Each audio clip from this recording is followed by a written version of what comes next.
guys, thanks for choosing Industry Recycles. Today we have the Milwaukee ElectroMagnetic drill press. Over here you can see the main functions. We got forward, reverse, variable speed, kill switch, and the magnet. The magnet needs to be on in order for the drill to function, so let's go ahead and turn that on. And then from there you can press forward or reverse. We'll do forward. You can see the drill automatically turns on.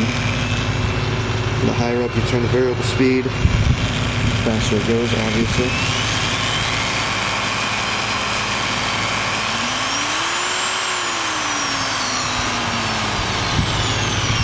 Kill switch, reverse,